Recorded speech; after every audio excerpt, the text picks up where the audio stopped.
retour sur twitch.tv/tuerie316 et on salue déjà YouTube, puisque ça y est, c'est l'heure du Raw Recap. Et oui, le dernier Raw Recap avant SummerSlam, qui, je le rappelle, se tiendra sur 2 nuits, la nuit de samedi à dimanche, dans la nuit de dimanche à lundi à partir de minuit sur Netflix. Visionnage avec VPN, ce genre de choses-là. Je rappelle également qu'il y a WWE Unreal qui est sorti sur Netflix, visionnage sans VPN. Parce qu'on m'a beaucoup posé la question. Il n'y a pas besoin de VPN pour regarder la série documentaire sur les coulisses de WWE dans la route de WrestleMania, à savoir WWE Unreal. J'en ai parlé, je vous ai donné quelques ressentis, c'est disponible sur la corde à linge, sur la chaîne secondaire, où je parle aussi bien sûr du G1 Climax, et on parle un petit peu de catch, sous plein d'aspects sur la corde à linge. N'hésitez pas à y faire un coucou, à vous abonner, si ce n'est pas encore fait. Nous allons parler de ce qui se passe du côté de WWE, de ce dernier épisode de Monday Night Raw, le Go-Home Show avant SummerSlam. Ce SummerSlam un peu particulier qui a été construit en assez peu d'épisodes. Il y avait quand même des programmes sous-jacents qui permettaient, je pense, de faire les choses en un peu plus grand. Il y a quand même des bonnes affiches, il y a des choses qui sont, je trouve, assez haletantes. Et aussi, on est encore en pleine commémoration du décès de Hulk Hogan. Un nouvel hommage lui sera rendu en début d'épisode. Un hommage auquel n'a pas participé directement Triple H. C'est sa voix qui était enregistrée pour prononcer le même discours qui avait été fait du côté de SmackDown le vendredi. J'ai sorti une vidéo sur le SmackDown Recap où en préambule je ne faisais pas un hommage à Hulk Hogan, j'apportais une espèce de réflexion sur comment la communauté des fans de catch a été assez divisée en apprenant cette nouvelle. Une division qui, à mon sens, est justifiée entre deuil, entre commémoration de qui était Hulk Hogan, de ce qu'il a apporté à cette industrie, et entre malheureusement ses défauts qu'on ne peut pas oublier, qu'on ne peut pas effacer de l'histoire, et de sa rédemption qui, à mon sens, n'a jamais été entièrement obtenue. Je m'exprimerai un petit peu plus en détail sur ma relation vis-à-vis de Hulk Hogan à la fin de cet épisode du Raw Recap, où j'ai expliqué pourquoi Hulk Hogan m'a marqué pendant toute mon enfance, pourquoi il m'a autant fait adorer le catch à l'époque. Cette personne a été très très importante et je ne le négligerai pas pour l'histoire de cette industrie. Donc bonjour YouTube, nous démarrons cet épisode. Il y a eu un nouveau clip pour Hulk Hogan pour cet épisode, je le rappelle, bien sûr, dans la nuit du lundi 28 juillet au mardi 29 juillet. C'est Jey Uso qui va ouvrir les hostilités, qui va être le premier de se faire en quelque sorte à venir se présenter au ring. En rappel bien évidemment que ce match a été officialisé pour SummerSlam. Jey Uso et Roman Reigns feront face à Bronson Reed et Bron Breakker lors de la première nuit de SummerSlam. Jey Uso, ce soir, dans le main event, affrontera Big Bronson Reed. On refait le match en quelque sorte pour pimenter encore un petit peu les enjeux. On se doutait que ce match allait rapidement virer au chaos et c'est ce qui se passera. Alors, je vais rien vous spoiler, je pense. Alors Jey Uso, bien évidemment, grosse communion avec le public, très apprécié dans la ville de Détroit. Quand il va vouloir relancer la musique, ça y est pas, on remet ça, il va être interrompu par Paul Heyman. Je vais aller brièvement sur ce qu'a dit Paul Heyman. Paul Heyman met en garde Jey Uso par affection pour lui, puisqu'ils ont fait partie de la Bloodline ensemble, et que Paul Heyman a toujours ce petit affect pour Jey Uso, mais il est déçu. Il est déçu que Jey Uso commette les mêmes erreurs que par le passé, et fasse confiance à la famille. Ça a été un peu son discours, il s'est rapproché de Jey Uso, il l'a mis en garde. Pourquoi t'as décidé de retourner auprès de Roman Reigns, de lui faire confiance? Il s'est rapproché du ring, il a vu que le visage de Jey Uso était particulièrement hostile. J'ai beaucoup aimé le fait que Paul Heyman, qui d'habitude demande l'autorisation aux catcheurs s'il peut intégrer le ring pour leur parler, a décidé, a pris la décision de faire demi-tour et se reposter sur le stage d'entrée. Il va faire un truc pas banal. Il va dire qu'on peut pas faire confiance à la famille. L'histoire a prouvé à plein de reprises que la famille, quoi qu'il en soit, finit par nous décevoir, finit par nous trahir, en faisant une métaphore un petit peu enfantine. Ta maman t'a fait croire que le Père Noël existait, et au final, elle t'a menti, le Père Noël n'existe pas. Sauf pour les familles juives, étant donné qu'on ne croit pas au Père Noël. Ça sera suffisamment controversé pour faire parler, je pense. C'est Paul Heyman, c'est dans le texte. Est-ce que ça surprend quelqu'un? Je ne pense pas.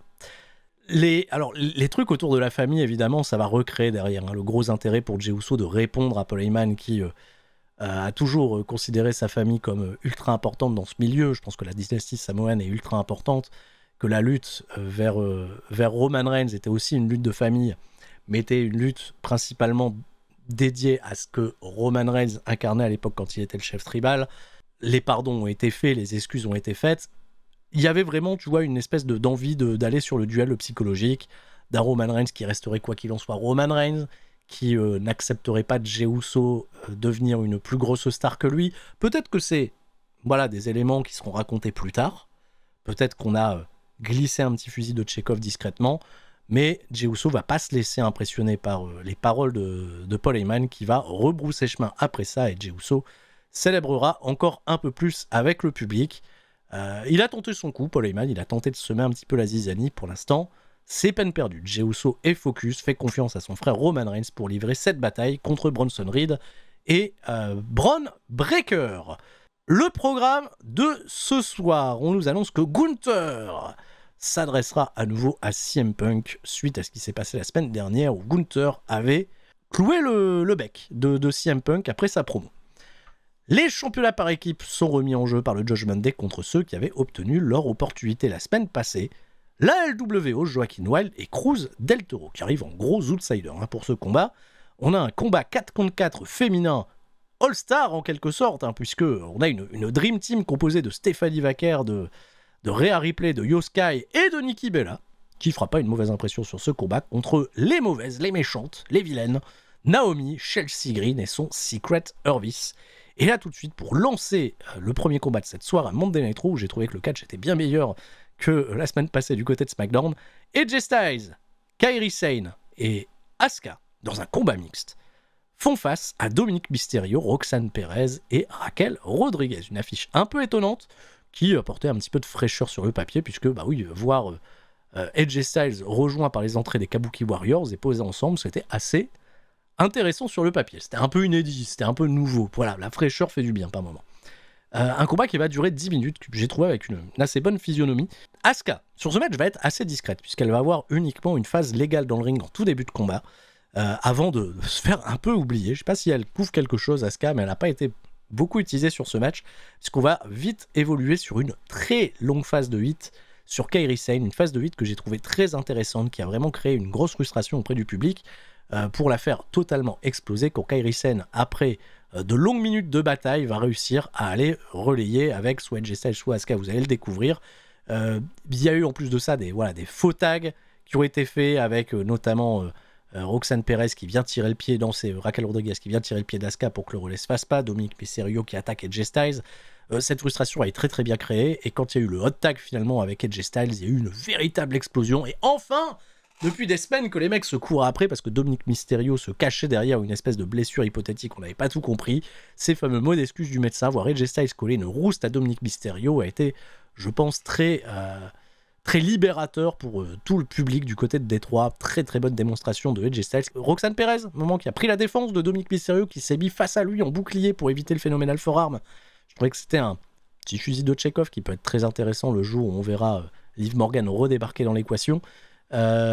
Super combinaison avec Kairi Sane, qui est projeté par AJ Styles dans les cieux pour aller s'aplatir de son inside elbow sur Raquel Rodriguez et Roxanne Perez à l'extérieur du ring, pendant que Dominic Mysterio se fera terminer d'un phénoménal forearm par AJ Styles, qui marque un gros point avant son combat 1 contre 1 contre le champion intercontinental à SummerSlam. On a fait gagner les babyface, on a mis des sourires sur le visage. C'était un match que j'ai particulièrement trouvé excitant, drôle à voir. Et en effet, les gens tous titrés là ont essuyé une grosse défaite et vont avoir la mine basse pour la suite de cet épisode, ce qui donnera un petit segment plus tard intéressant avec Finn Balor. Sheamus, plus tôt dans la journée, a été interviewé au micro de Jackie Raymond. Il est revenu sur sa victoire contre Rusev, qui était un banger after banger after banger. Il a essayé de repopulariser un petit peu l'expression favorite de Biggie, à savoir le meat slapping meat. Est-ce que ça va reprendre le meat slapping meat du côté de WWE? C'est plus une expression qui est beaucoup employée par le public du côté de l'Elite Wrestling aujourd'hui. Il va être interrompu, Sheamus, de manière assez impromptue par quelqu'un qui a plein de confiance, qui déborde de confiance depuis qu'il s'est débarrassé d'un poids mort, à savoir Austin Theory. C'est Grayson Waller qui vient accompagner du New Day provoquer Sheamus. Sheamus qui va répondre de ses provocations en disant « Bah si tu veux te mesurer à moi, gamin, eh ben je t'attends dans le ring, viens, on va se la mettre ». Et Grayson Waller, qui était en confiance d'avoir peut-être le New Day avec lui, derrière lui, bah finalement n'était plus là. Et ne va pas l'accompagner de ce fait pour le match qui est un petit peu drôle, cette relation entre Grayson Waller et le New Day, qui est encore loin d'être le remplaçant de Big E, hein, au sein du légendaire trio qui désormais n'est plus qu'un duo de gens bien bien méchants, le New Day. Pas toujours très intéressant malheureusement, ça qui est un petit peu dommage. On est parti pour ce combat un peu impromptu, qui était un petit match vraiment pour bâtir un peu plus le momentum de Sheamus, rien de plus. Il n'y aura pas de Sheamus Rousseff rajouté sur la carte de SummerSlam, même malgré ce qui se passera dans l'aftermatch. Je tiens à dire que dans ce combat qui dure que 4 minutes, que Grayson Waller me fait vraiment hurler de rire. Je suis un peu triste que Grayson Waller n'ait pas eu plus d'opportunités en solo jusqu'à présent à la WWE. Je trouve que c'est un incroyable, et ce n'est pas un mauvais terme quand j'utilise ça, un incroyable imbécile heureux à la WWE parce qu'il est doté d'un athlétisme, je trouve, qui est un petit peu fascinant. C'est un heel fantastique. Et on effleure, je pense, encore le potentiel de ce catcheur qui, pour l'instant, en fait, se contente d'être le faire-valoir, le mec qu'on abat en très peu de temps. Voilà, pour l'instant, je pense qu'il est surtout dans cette phase de j'accepte ce qu'on me donne et j'essaye de le faire le mieux possible. Il y aura, je pense, quoi qu'il en soit, quelque chose derrière à se mettre sous la dent vis-à-vis d'Austin Theory quand celui-ci reviendra de soit de convalescence ou je ne sais pas quoi pour peut-être activer son face turn. C'était quand même le gros déroulé, la grosse victoire assurée pour Sheamus, même si on a été derrière confronté une fois de plus à une intervention de Rousseff. Sheamus avait des yeux dans le dos. La roll-up zone ne fonctionnera pas. No roll-up zone, mon cher Grayson Waller. Sheamus s'en sort pour son dropkick et remporte la victoire 1-2-3 en à peine 4 minutes, je l'ai dit tout à l'heure. Et après ça, attaque, bien sûr, de Rousseff. J'ai oublié de le dire, Rousseff est très beau. Rousseff qui attaque Sheamus. Mais ça n'aboutira pas à un programme à SummerSlam. Ça se poursuivra plus tard. Naomi au micro de Jackie Redmond encore une fois. Alors Naomi, je tiens à dire, elle doit affronter 2 personnes à SummerSlam. Et quand l'annonce était tombée, elle l'a pas joué comme beaucoup de heels à la WWE, que ce soit chez les hommes, chez les femmes, à savoir c'est injuste, je dois défendre mon titre que je viens juste d'acquérir contre non pas une mais 2 personnes à la fois, ça réduit mes chances de victoire, la direction me met des bâtons dans les roues, ce genre de choses-là. Naomi, c'est pas ce genre de personne-là. Naomi, qui avait fait peut-être un petit cosplay au niveau de sa veste pour Michael Jackson, ça m'y a fait penser également. Naomi, à l'annonce de cette nouvelle par Adam Pearce, elle était MDR. Elle est en confiance depuis qu'elle a ce titre, c'est assez impressionnant. Et encore une fois, elle va déborder de toute cette confiance avec ses airs machiavéliques. Vous pouvez me mettre qui vous voulez en face de moi, je suis la championne, je suis intouchable. C'est un truc de fou. J'aime bien qu'on sorte un petit peu de ces carcans, justement, un petit peu préconçus, des heels qui viendra se plaindre, comme l'a fait longtemps Becky Lynch. Oui, c'est honteux, on met plusieurs adversaires face à moi, comme l'ont fait plein de catcheurs avant ça. Naomi est très différente là-dessus. Elle est très différente et c'est assez inspirant. C'est un Hilton qui lui fait tellement de bien, mais ça, on va pas se répéter chaque semaine. Le New Day, pendant la coupure publicitaire, sont interrogés par Byron Saxton au sujet de Grayson Waller dans un premier temps. Ils disent « Bravo Grayson Waller, il s'est débarrassé d'Austin Theory. » On l'a pas aidé pour autant pour son match. Ils sont aussi interrogés sur la future affiche autour des championnats par équipe et ils disent « Le New Day... vraiment sans exagérer, hein, que la LWO contre le Judgment Day, ça va être tellement bien, mais ça aurait été mieux si le New Day était impliqué dans cette affiche, mais le New Day n'est pas impliqué dans cette affiche. Donc voilà, on est désolé, on s'excuse auprès du public qui va les conspuer, ils sont un petit peu rigolos là pour le coup, et ils vont terminer encore une fois par leur grande catchphrase « Thank God the New Day ». Paul Heyman et Bron Breakker viennent motiver Bronson Reed avant son combat contre Jey Uso. Ce qui est un peu étonnant, c'est qu'ils ont évoqué le fait que le clan peut paraître auprès de leurs adversaires, auprès de leurs opposants, diminuer depuis l'absence de Seth Rollins, puisqu'ils ont perdu leur leader. Et Bron Breakker va s'assurer de se montrer comme un leader pour ce clan. Ça ne pose pas de problème à Bronson Reed, qui va accepter de se faire la hiérarchie. C'est très intéressant de se faire la place que prend depuis l'absence de Seth Rollins, la place de Bron Breakker désormais, qui vient vraiment confronter, je pense, Roman Reigns dans un duel de futur égal à égal, ou peut-être d'un passage de main, on verra bien. Welcome to the Breaker Era, comme je lis sur Internet. Un discours de motivation qui n'échappera pas non plus, tu vois, à Paul Heyman, qui reste assez satisfait de voir comment son poulain évolue. Et un Bron Breakker qui se permettra même de dire à Paul Heyman que pour ce soir, pour le main event, j'ai un plan. Les fameux plans B, etc. Les trucs de Seth Rollins, c'est un brand breaker qui s'affirme de plus en plus et ça fait plaisir, hein, surtout quand t'es aux portes d'un match aussi important contre la plus grosse star de WWE, à savoir Roman Reigns, au courant du week-end. Lyra Valkyria va faire son entrée pour confronter, je pense, une dernière fois Becky Lynch et dire ce qu'elle a sur le cœur. Lyra Valkyria, on nous rappelle que la semaine dernière, elle n'a pas remporté les championnats par équipe aux côtés de Bayley qui s'exprimera un petit peu plus tard à ce sujet. Elle est focus évidemment sur ce qui va se passer autour de Becky Lynch. C'est un peu marrant parce qu'elle portait des grosses chaussures compensées, elle les a appelées, je sais plus, les Becky Crusher ou les Becky... Je sais plus comment elle a appelé ces chaussures. Elle a dit que c'est les chaussures qui écraseront Becky Lynch. Je sais pas si elle va catcher avec, je pense que c'est un petit peu dangereux de catcher avec ce genre de chaussures. J'ai trouvé que sa promo était assez convaincante à Lyra Valkyria, parce qu'en fait elle va justifier le fait qu'elle ait réclamé un match sans disqualification contre Becky Lynch, parce qu'elle savait que Becky Lynch aurait été après à tout, prête à contourner les règles pour conserver son titre de championne intercontinentale, et que Becky Lynch n'a aucune idée de savoir ce que Lyra Valkyria a en tête et de jusqu'où elle est capable d'aller dans ce genre de stipulation. En fait, elle a mis en valeur un truc qu'on connaît pas d'elle, à savoir son imprévisibilité. Becky Lynch a tenté de la distraire justement, d'apparaître, et son entrée s'est un petit peu fait attendre, et on nous a présenté une Lyra Valkyria intelligente, qui s'est douté que Becky Lynch allait l'attaquer dans le dos et qui a été anticipé tout ça d'un super baseball slide à l'extérieur du ring. Elle va récupérer son kendo stick pour aller frapper Becky Lynch et la faire fuir. Victoire psychologique, vraiment, jusqu'au bout de Lyra Valkyria. Peut-être une victoire dans ce dernier segment entre les deux qui laisse penser que Becky Lynch conservera son titre à SummerSlam. Quoi qu'il en soit, j'ai très très hâte de voir ce match. J'ai très très hâte de voir ce que Lyra Valkyria peut proposer de différent sur ce terrain-là, un terrain qui, en effet, n'est pas en sa faveur. C'est pas le terrain de la technicité, c'est voilà, match sans disqualification, pas de décompte à l'extérieur, tout peut arriver, nous le découvrirons. Elle avait les baskets rouges et jaunes, Becky Lynch. Pas de référence cependant de la part des commentateurs à Becky Hogan.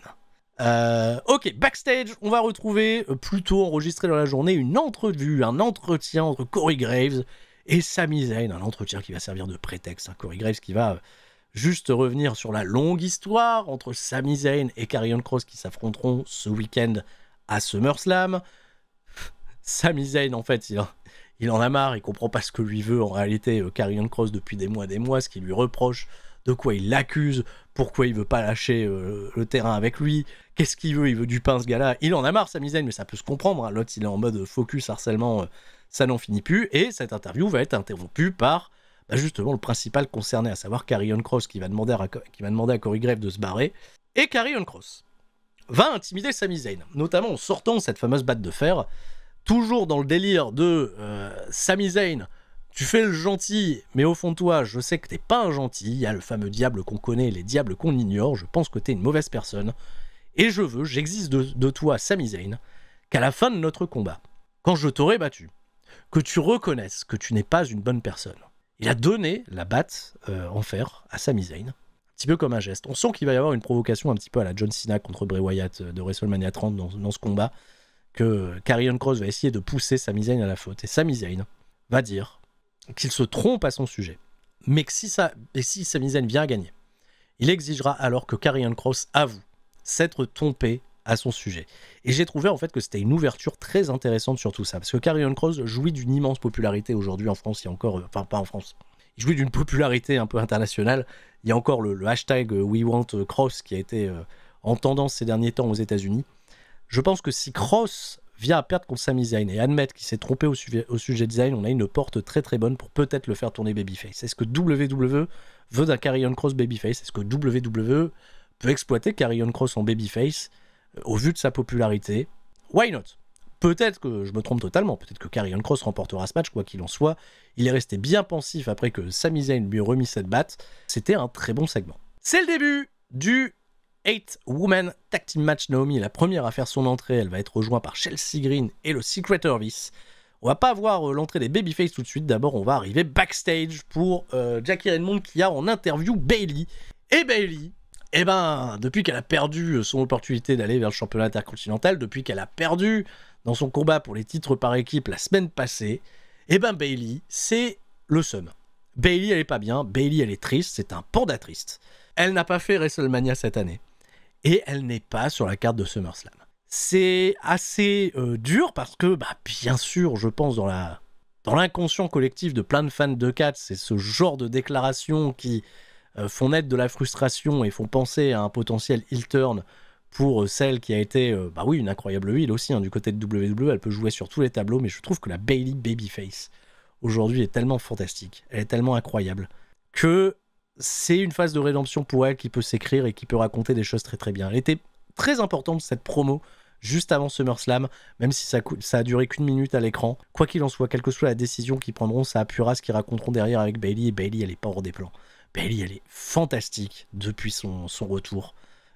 Et elle délivre toujours des incroyables performances physiques. Je pense qu'elle a son prime niveau catchesque. Vraiment. Ça s'entend. Les babyface, regardez-moi cette armée de Avengers. Incroyable. Et je mets Nikki Bella avec. Hein, quoi que vous en pensiez, Nikki Bella, elle est importante pour toute une génération.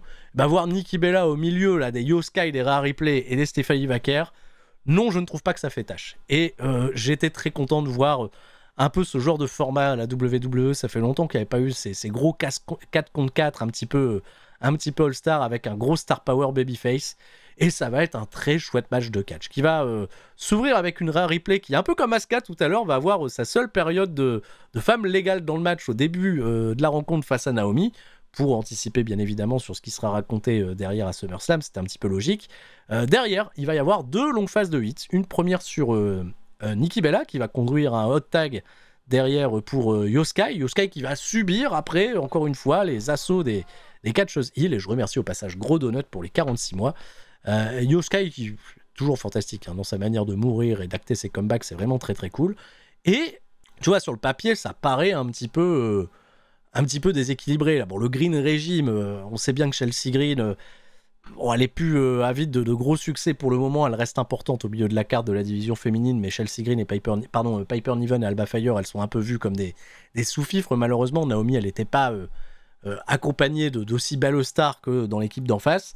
Mais en revanche, on les a pas décrédibilisés. On leur a pas manqué de respect, surtout que ce match, il a duré 15 minutes que j'ai trouvé très divertissantes. La fin de match était fantastique. Ils ont fait le hot tag pour Stephanie Vaquer qui a déroulé derrière. La chimie, elle s'opère bien avec tout le monde. Elle va faire des running météoras dans les coins de ring pour absolument tout le monde. La complicité, c'est tout mignon de voir ces images entre Io Sky et Nikki Bella qui ont bien fonctionné. Une Piper Niven qui vient les calmer, qui vient de se moquer d'elle derrière. Piper Niven a été superbement écrite, j'ai trouvé, sur ce match. A été construite comme une grosse opposition. Une opposition qui était taillée comme il le fallait pour une Rhea Ripley qui redeviendra pas femme légale sur ce combat, mais qui va se débarrasser de Piper Niven, la grosse menace sur ce match. Et laisser de ce fait derrière Chelsea Green mourir dans les mains de Stephanie Vaquer qui va obtenir la victoire. Babyface, bien évidemment, power. Girl power, tout ce que vous voulez, une belle image à la fin. Victoire de Io Sky, Rhea Ripley, Stephanie Vaquer et Nikki Bella. Et une Naomi qui a abandonné les autres. Voilà. Pas rien à foutre, moi. Équipe de loseuses, là je me suis cassé, voilà, ça la protège quelque part dans l'écriture. Très ok, ça me va, c'est très chouette. Justement, on a la mine basse du côté du Judgment Day parce qu'on a perdu dans l'opener tout à l'heure. Hein. Dominique Mysterio, Raquel, Roxanne, c'est pas la forme. Et ben Finn Balor, le leader, discours de motivation. Si vous avez de l'or autour des hanches, c'est parce que vous avez travaillé pour, c'est parce que vous l'avez mérité. Alors c'est pas une défaite qui devrait vous démoraliser. Vous allez rebondir. Les filles, je sais que vous allez gagner là contre Charlotte Flair et Alexa Bliss. C'est pas une équipe, vous êtes une vraie équipe. Dominique Mysterio, t'es capable de battre AJ Styles. Il n'y a pas besoin de t'envoyer du backup d'ailleurs. C'est toujours marrant ce qu'il fait Finn Balor parce que tu sais pas hein, où est toujours sa loyauté ou pas. Aussi, à un moment, ça partira en couille. Mais quand Finn Balor il a dit à Dominique Mysterio, t'as pas besoin d'aide, c'est très très cool. Et il a dit à Roxanne Perez, voilà, comme Dominique il a pas le moral. Va jouer à la PlayStation avec lui. Va jouer à 2K25. Raquel Rodriguez, elle fait Liv Morgan, c'est vrai qu'elle aimait bien jouer aux jeux vidéo et Dominique Mysterio, il se dit je vais peut-être l'appeler en FaceTime. C'est un peu drôle. C'est un peu fandard. Et le Finn Balor qui joue les leaders avec ses discours de motivation. C'est un Judgment Day qui divertit, quoi qu'il en soit. Évidemment, chez les filles, après cette belle victoire, ça se félicite, ça se congratule. Mais Io Sky va interpeller Rhea Ripley en vue du programme, bien sûr, de ce week-end à SummerSlam, puisque ces deux femmes seront dans un combat triple menace contre la championne Naomi. Io Sky a rappelé à Rhea Ripley qu'elle ne l'a jamais battue. Et c'est peut-être une provocation, peut-être la provocation de trop pour Io Sky, une Rhea Ripley qui oublie pas la compétition, même si les deux femmes ont été complices ce soir. T'es ma super pote, mais je te bats à chaque fois, c'est ça qui est drôle. Allez, j'aimerais qu'on mette de l'amour. Mais vraiment beaucoup d'amour. Parce que je vois les hashtags We Want Cross, je vois les hashtags We Want Melo. À quand un putain de hashtag We Want Joaquin Wilde, We Want Cruz del Toro. Parce que ces deux mecs ultra talentueux ont peu souvent l'occasion d'être mis en avant à la WWE dans des combats ultra compétitifs. Et même si ce match ne dura que 11 minutes, ils ont été challengers, ils ont gagné leur opportunité d'aller affronter Finn Balor et JD McDonough dans un combat qui va être strictement compétitif. Jusqu'à la fin, bien évidemment, il y aura un peu d'overbooking, mais qui s'est déroulé, j'ai trouvé vraiment super bien.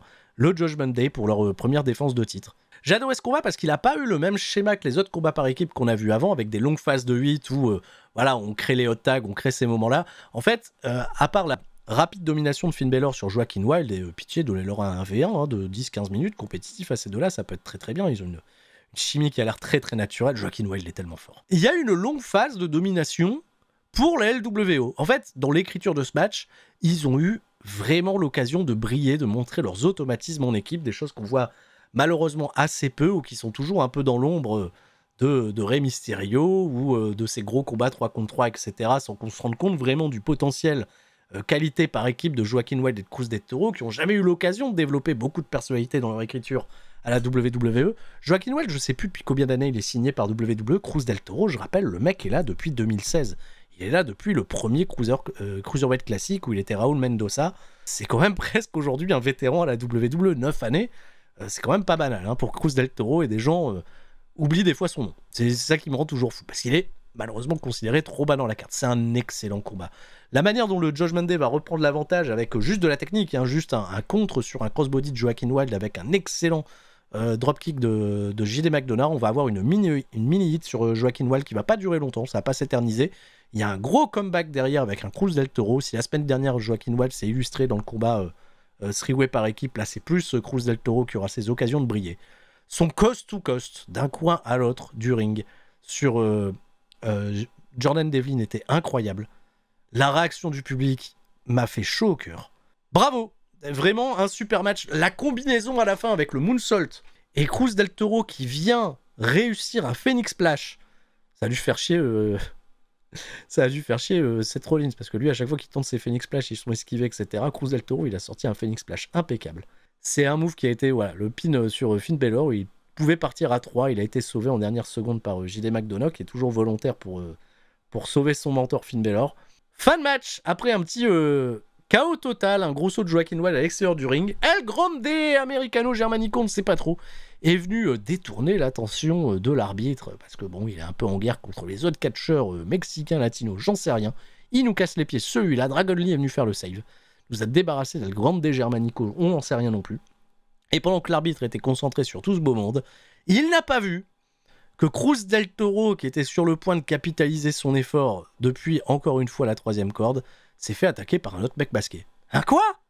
Et ce mec masqué portait un autre masque aux couleurs blanche, bleu et rouge, qui ne pouvait pas être Ludwig Kaiser qui se fait passer pour El Grande Americano, désolé de casser votre délire. Ce mec était un autre. Et là, évidemment, investigation immédiate. Il y aurait donc un autre Grande Americano incarné par un autre catcheur de WWE.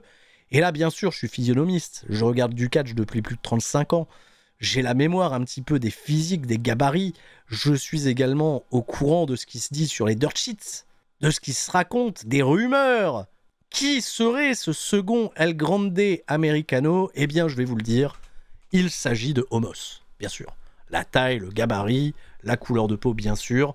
Un Omos, en plus de ça, qui est prévu pour faire un retour du côté peut-être de AAA. Omos! Voilà, aucun doute.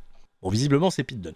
Visiblement, c'est Pete Dunne, et je suis très surpris de ce fait, parce que on oublie déjà New Catch Republic. Apparemment, ce serait Pete Dunne. Où vont-ils aller avec ces délires de masse, ces délires d'Americano? J'en sais rien. Quoi qu'il en soit, ils ont été protégés de ce fait dans leur défaite. Cruz del Toro et Joaquin Wilde, j'espère qu'ils auront justice, que leur justice leur sera rendue un jour ou l'autre. Je serais heureux, vraiment très heureux, un jour, que Joaquin Wilde et Cruz del Toro soient bâtis et construits pour aller chercher ces championnats par équipe. C'était pas le bon moment, leur construction elle était peut-être pas suffisamment forte à ce moment précis, mais ils ont pu offrir une petite vitrine de ce qu'ils étaient capables, et c'était un chouette match de catch qui faisait plaisir. Même si, bon, voilà, l'overbooking est toujours assez étonnant derrière.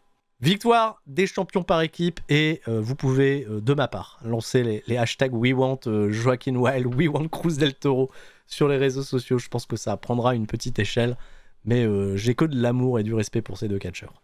Que voulez-vous?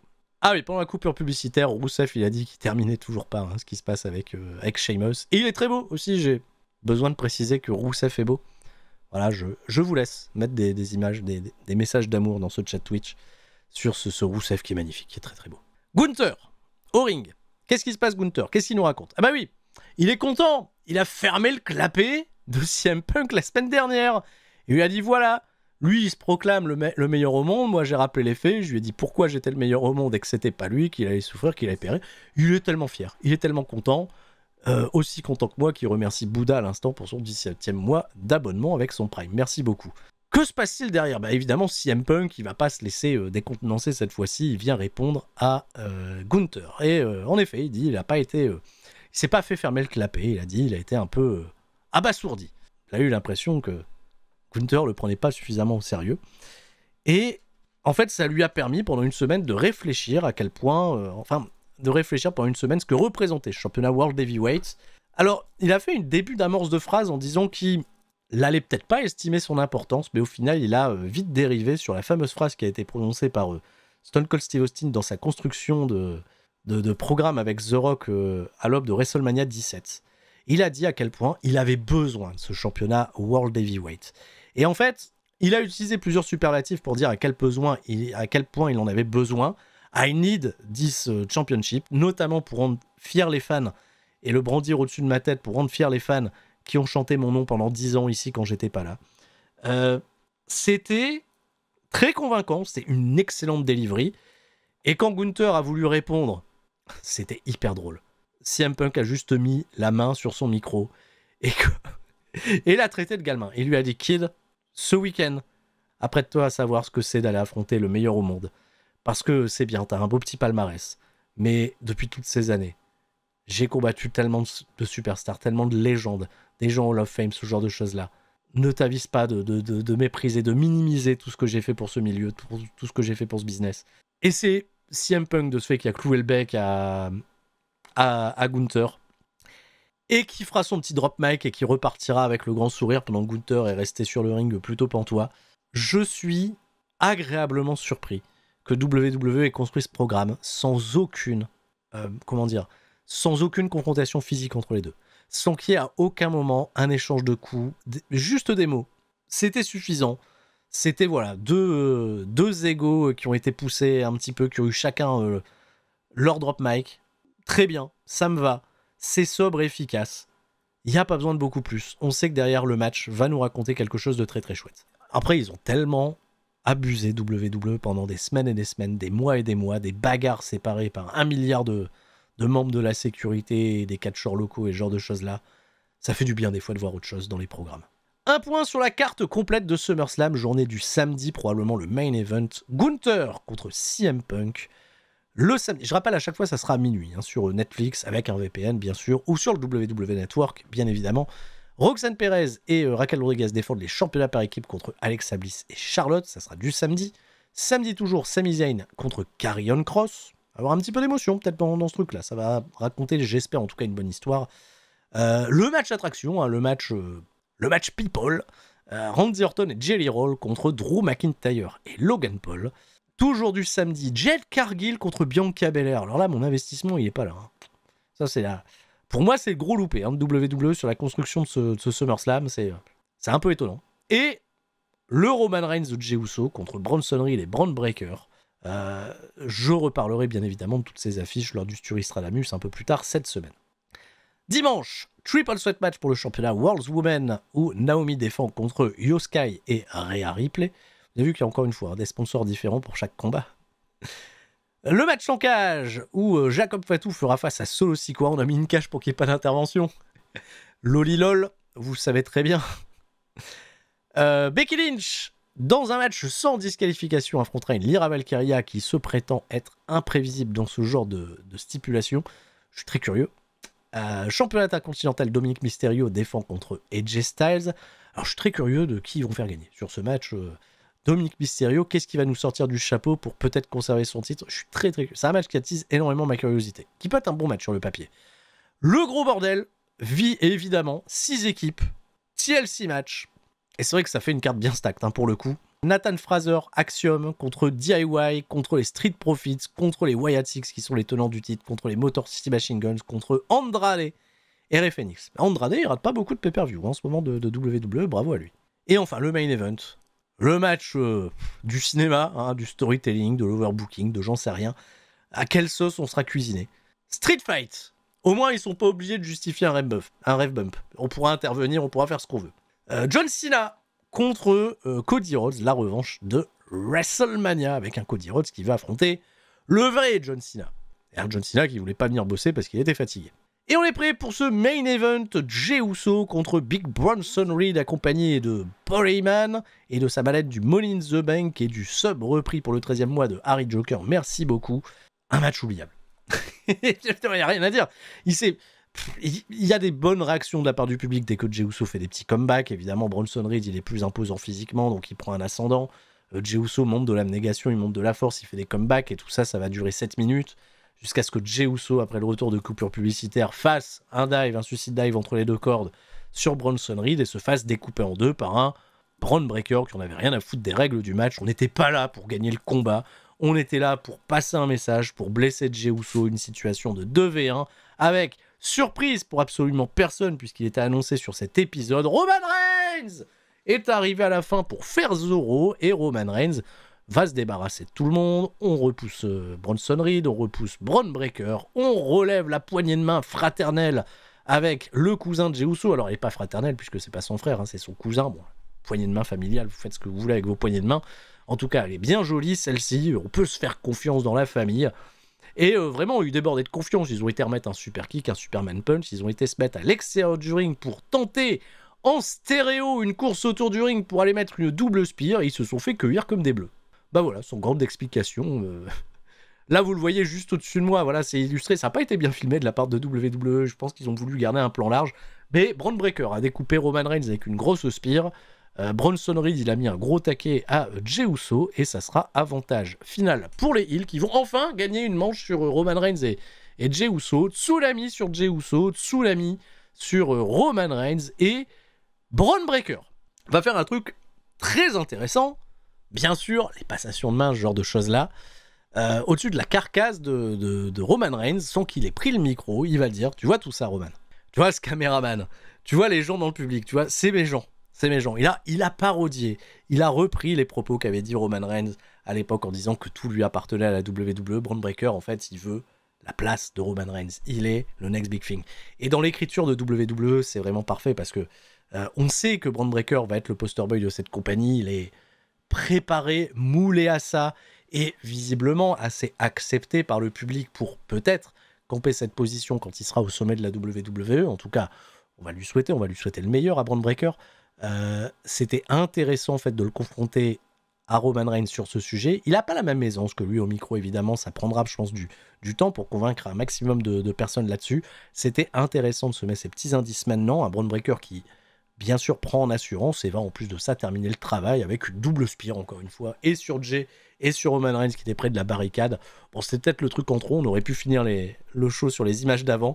Ce qui m'a fait grave gaulerie, c'est que derrière Bronson Reed, il a été volé les grolls de Roman Reigns. Ouais, pendant que Braun Breaker il faisait sa pose là, au-dessus de la carcasse de Roman Reigns, donc l'image est forte. L'autre il a piqué les grolls, il a piqué les chaussures de Roman Reigns, il les a érigés comme des trophées. Et Roman Reigns à SummerSlam, il vient pieds nus, qu'est-ce que ça raconte ce truc? Il lui a pris ses grolls. Manquait plus que Roman Reigns s'appelle Dave et que ça soit un Foo Fighter, bref. C'est ainsi que s'achève cet épisode de Monday Night Raw, qui était un bon gomme show. Qui était, en tout cas, j'ai trouvé mieux que le dernier épisode de SmackDown, qui était un peu plus brouillon à mon sens, qui semblait un peu plus bâclé. Bon, le main event, c'est un angle, c'est surtout pour l'angle d'aftermatch. Je vais pas rester 10 ans dessus. Et je vais terminer cette vidéo YouTube par ces quelques mots que je voulais ne pas dire au sujet de Hulk Hogan, mais plus dans l'idée de vous faire comprendre à quel point l'investissement émotionnel dans le catch est particulier, surtout quand on est des fans de longue date. Voilà, vous l'aurez compris, hein, voilà, je vais pas prendre de détour. Hulk Hogan, c'est assez compliqué pour moi de commémorer pleinement sa disparition, parce que c'est quelqu'un qui m'a déçu à un moment donné dans ma vie et sur lequel j'ai pas plus de trucs. Alors, je vais pas faire l'acteur, j'ai pas appris un discours par cœur, j'ai écrit quelques trucs que je m'en vais vous lire. Et ça sera, je pense, mes derniers mots au sujet de ce dossier que je clôturerai définitivement autour de Hulk Hogan. Voilà, j'ai écrit, c'est là, c'est sur papier, je suis juste en train de lire. Hulk Hogan, l'immortel, la légende. Dans ma dernière vidéo, j'évoquais l'investissement émotionnel des fans, souvent très fort pour les héros de la discipline, des héros personnifiés, écrits et conceptualisés. L'investissement émotionnel est propre à chacun. Il peut être galvanisé par un effet de groupe, être attaché à un moment particulier de nos vies. Les émotions sont cependant fragiles et plus l'investissement est grand, plus les déceptions peuvent être rudes. Hulk Hogan a été et sera à jamais mon premier héros d'enfance. Nous sommes à la fin des années 80 et je ne suis pas encore âgé de 5 ans, mais je me rappelle que mon papa regardait les superstars du catch de la WWF sur Canal+. J'étais à ses côtés et très vite ces personnages hors normes, musclés et colorés ont été associés dans mon inconscient aux héros des dessins animés, que bien évidemment, comme n'importe quel enfant, je regardais à l'époque. Au milieu d'eux, il y avait le champion du monde de la WWF, Hulk Hogan. Facilement reconnaissable, c'est facile, c'est celui qui gagne toujours à la fin. Aussi très jeune, et ayant la chance que mes parents possèdent en plus de Canal+, un magnétoscope, les VHS de catch viennent à se confondre parmi mes cassettes Disney que m'offrait ma maman. Le catch m'a fasciné dès mon plus jeune âge, et depuis ne m'a jamais quitté. Cependant, en 1992, Hulk Hogan ne gagne pas le Royal Rumble. J'ai 6 ans à l'époque et ce type en slip bleu ciel appelé Sid la Justice, je sais plus trop, passe Hogan au-dessus de la 3e corde pendant que mon père s'écrie « Je me doutais qu'il allait le battre ! Le type est vachement grand et balèze !» C'est vrai qu'il était construit fort le Sid. Et Hogan, en mauvais joueur, tira à son tour Sid au-dessus des cordes et faisait gagner Ric Flair. Oh, Ric Flair, à l'époque, c'était ce vieux qu'on découvrait à peine et qui s'était prétendu le champion du monde avec 7 ceintures, on savait pas trop que WWF floutait à l'écran. L'injustice était terrible, mais Hogan finirait par se venger. Enfin, du moins, c'est ce que je croyais. En 1993, je suis pas devenu un fan de Bret Hart, pourtant à l'époque champion du monde.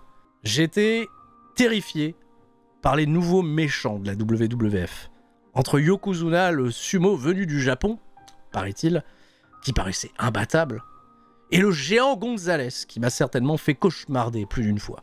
Quel bonheur alors d'avoir revu mon héros Hulk Hogan venir venger Bret Hart à la fin de WrestleMania 9 pour terrasser l'infâme Yokozuna. À travers de mes yeux d'enfant, il n'y avait pas de décision politique, il n'y avait pas de scénario. Il y avait juste des héros qui gagnaient à la fin. Des héros qui gagnent pas toujours cependant. Au tournoi du King of the Ring 93, qui n'a pas été diffusé sur Canal+, Hulk Hogan a perdu contre Yokozuna. Et je l'ai appris avec le programme Superstars, diffusé hebdomadairement car à l'époque, en plus de quelques pay-per-view, la programmation du catch à la télévision, c'est juste 45 minutes et pas plus. La terrible image du flash du photographe qui a brûlé Hogan au visage était la pire chose que j'ai vue de ma vie. Et même si la WWF tentera d'ériger Lex Luger en nouveau héros, chaque semaine je demandais à mon père « Mais quand est-ce que Hulk Hogan revient ?» C'était un silence radio. Un long silence radio qui, à titre personnel, durera pendant près de 4 années. Alors oui, certes, j'avais vu Hogan jouer dans des films au cinéma, mais c'était pas pareil. Et même si Yokozuna avait été vaincu par Bret Hart, que de nouveaux héros s'étaient érigés face à moi, tels que Shawn Michaels, Diesel ou l'Undertaker, l'absence de Hulk Hogan restait pour moi un mystère. En 1997, Canal+ publie dans son magazine mensuel une information importante. Les programmes de la WWF seront remplacés par ceux de la WCW. Et en photo de cet article, Hulk Hogan. Il est de retour! Bon, je comprends que lorsque la WWF nous répétait qu'il fallait se méfier des imitations, elle occultait certainement le fait que d'autres organisations de catch existaient aux États-Unis. À l'époque, je savais que la WWF n'était pas la seule fédération de catch. J'avais vu plus tôt sur TF1 ce reportage sur les catcheuses japonaises, avec une certaine Manami Toyota, que mon papa avait enregistré. Je me rappelle aussi de ces quelques émissions de catch sur TF1 avec un certain Flash Gordon, qui affrontait un type qui s'appelait Undertaker, mais qui n'était pas le même Undertaker que celui qu'on voyait à la WWF. Mais ma consternation fut immense quand WCW a commencé à être diffusé en France. Mon héros d'enfance, habillé en rouge et jaune, était devenu, sans que personne ne m'explique quoi que ce soit, le méchant principal, habillé en noir aux côtés de Razor Ramon et Diesel, que la WWF avait remplacé par des imposteurs. Ric Flair était le gentil de l'histoire. Lex Luger avait été parachuté là-bas aussi. Et il y avait surtout ce Sting. Et ouais, ce personnage mystérieux, un peu comme l'Undertaker qui venait terrasser l'immonde Hogan. L'immonde image que je m'étais faite de mon héros d'enfance devenu un jour un méchant. Sting était là pour rendre la justice. WCW m'a un peu, en quelque sorte, ouvert les yeux sur le monde du catch. De par son programme plus riche en action, ma préadolescence m'a façonné à connaître de nouveaux héros. L'image de Hogan et des gros gaillards musclés a laissé place aux artistes du ring. Entre Eddie Guerrero, Ultimo Dragon, Rey Mysterio, mais surtout, cet homme, Dean Malenko. Un type loin de la caricature qu'Hogan incarnait. Il était juste appelé l'homme aux 1000 prises, et en vrai, comment tu peux rivaliser avec un catcheur qui connaît 1000 prises? Voilà. Malenko est rapidement devenu mon catcheur préféré. Mais oui, Hogan était toujours là, en haut du programme, à manipuler, à tricher, en rendant sa NWO un peu cool à mes yeux, parce que j'adore la NBA aussi, et le fait de le voir aux côtés de Dennis Rodman me permettait de partager ma passion du catch au collège, quand je traînais avec mes potes du basket. Sans Hogan, je n'aurais certainement pas eu cet attachement pour le catch. Il était mon héros au bon moment de ma jeune vie qui commençait. Il est peut-être l'un des tout premiers noms que j'ai tapé en ligne quand j'ai eu une connexion internet. Il a joué un rôle dans ce qui a renforcé ma passion et le voir revenir à la WWF en 2002, en m'étant préalablement aussi documenté sur les forums, sur la réalité derrière son départ de la WWF en 1993, le procédé stéroïde, son impact en coulisses, son despotisme à la WCW. Malgré tout ça, à l'époque, le voir affronter The Rock à WrestleMania 18, le second pay-per-view de ma vie que j'ai regardé illégalement sur internet, ça m'a rappelé cette magie. Une passation de main émouvante. Un héros faillible au final, faisant place à la nouvelle génération. Loin, et très très loin de ce que Terry Bollea ferait et dirait de purement répréhensible des années plus tard. Mon premier t-shirt de catch était un t-shirt de Hulk Hogan. Un t-shirt que j'ai arboré en 2009, la première fois que j'ai mis un pied sur le ring. La première fois également que j'ai fait la descente de la cuisse. Un moment de ma vie qui ne s'effacera jamais, sans oublier à quel point l'homme des années plus tard m'a profondément déçu et choqué. Nos expériences sont personnelles. Nos deuils le sont également. Jamais j'oublierai Hulk Hogan. Pour le meilleur et pour le pire. Restez forts, c'était Sturi.